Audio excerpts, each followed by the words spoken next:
ভারতে আওয়ামী লীগের গোপন অফিসের ঠিকানা জানা গেছে। জানুন কি করে সময় কাটাচ্ছেন পলাতক নেতারা।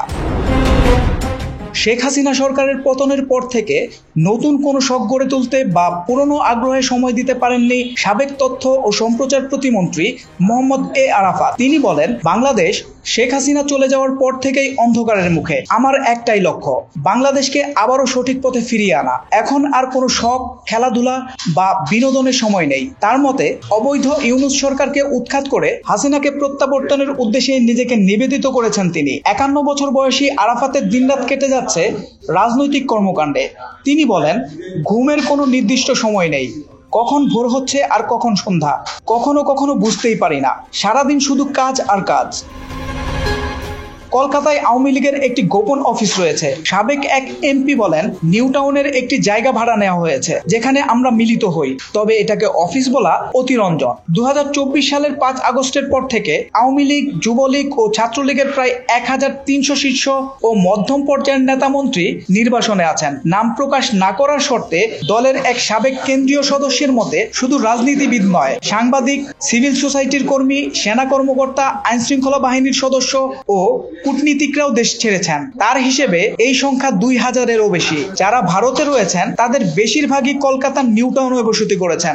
প্রশস্ত সড়ক, সুলভ apartment, shopping mall, fitness centre এবং বিমানবন্দরের কাছাকাছি অবস্থান, সব মিলিয়ে এটি তাদের জন্য আদর্শ ঠিকানা হয়ে উঠেছে। শেখ হাসিনার ঘনিষ্ঠ নেতা এ আরাফাত বলেন, আমরা প্রিয়জনদের থেকে বিচ্ছিন্ন হলেও তাদের জন্য লড়াই চালিয়ে যাব। বাংলাদেশের মানুষ আরো ভালো কিছু প্রাপ্য এবং আমাদের দেশকে আবারও অঞ্চলের অর্থনৈতিক রত্নে পরিণত করতে হবে। কক্সবাজারের এক সাবেক এমপি জানান, নির্বাসিত জীবনের একঘেয়ে রুটিন গড়ে উঠেছে। ভোরে ফজরের নামাজের পর তিনি পাশের জিমে যান আর তার সহবাসী পিলাটিস ক্লাসে অংশ নেন। 1500 বর্গ ফুটের ফ্ল্যাটের ভাড়া মাসে 30,000 রুপি। তবে অনিয়মিত গৃহকর্মীর কারণে রান্নার ঝামেলা হয়, যা ভিডিও কলে ঢাকায় থাকা স্ত্রীকে দেখে শিখতে হচ্ছে। এমপি হাসতে হাসতে বলেন, দেশে ফিরে হয়তো শেফ হয়ে যাব। দুপুরের পর অনলাইনে আওয়ামী লীগের দেশি বিদেশি নেতাদের সঙ্গে বৈঠক হয়। রাজনৈতিক খবরাখবর ভাগাভাগি করা এবং ভবিষ্যৎ পরিকল্পনা করাই এর উদ্দেশ্য। ফজরের নামাজ, জিম সেশন বা সকালের হাঁটাহাঁটি করা, বাংলাদেশ এবং বিশ্বজুড়ে আওয়ামী লীগের নেতাকর্মীদের সাথে প্রতি সন্ধ্যায় অনলাইন বৈঠক এবং ফিরে আসার আশা, এই চক্রেই কাটছে এসব নেতাদের জীবন। 2024 সালের 2 অক্টোবর বাংলাদেশের সংবাদ মাধ্যমে হঠাৎ করে তোলপাড় শুরু হয় সাবেক স্বরাষ্ট্রমন্ত্রী আসাদুজ্জামান খানকে কলকাতার বিখ্যাত বিনোদন কেন্দ্র নিক্কো পার্কে দেখা গেছে। তিনি কিভাবে দেশ ছেড়েছেন তা কেউ জানে না তখনও। তিনি কিভাবে দেশ থেকে অদৃশ্য হয়ে হঠাৎ কলকাতায় উপস্থিত হলেন, ঢাকার আইন শৃঙ্খলা বাহিনীকে সেই ব্যাখ্যা দিতে হিমশিম খেতে হয়েছিল। জুলাই আগস্ট 2024 অভ্যুত্থানের সময় হত্যাকাণ্ডের একাধিক মামলা দায়ের হয়েছিল তার বিরুদ্ধে। শেখ হাসিনা ভারতে পালিয়ে যাওয়ার পর আওয়ামী লীগের একাধিক মন্ত্রী সাংসদদের মতো তার অবস্থানও ছিল রহস্যে ঘেরা।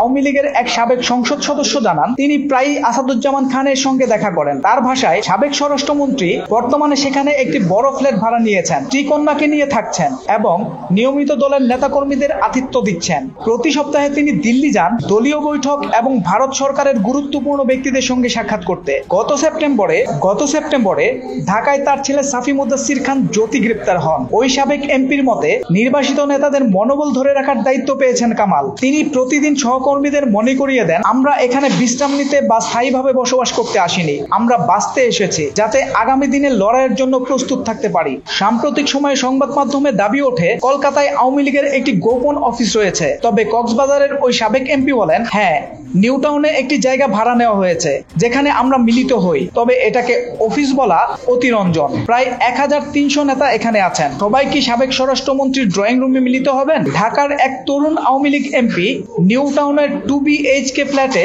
একাই থাকা সময় কাজে লাগিয়ে হেয়ার ট্রান্সপ্লান্ট করিয়েছেন। তিনি জানান, ঢাকা থেকে পালানোর সময় আমার সামনের চুল পাতলা হয়ে গিয়েছিল। স্ত্রী কয়েক বছর ধরেই বলেছিলেন হেয়ার ট্রান্সপ্লান্ট করাতে, কিন্তু প্রথমবার এমপি হওয়ায় এতই ব্যস্ত ছিলাম যে ঢাকায় সময় পাইনি। তিনি জানিয়েছেন, 2025 সালের জানুয়ারিতে দিল্লির একটি হেয়ার ট্রান্সপ্লান্ট সেন্টারে নিজের নতুন লুক তৈরি করেছেন। মজার ছলে তিনি বলেন, এত কষ্টের সময়েও নতুন চুল পাওয়া এক ধরনের আনন্দের বিষয়।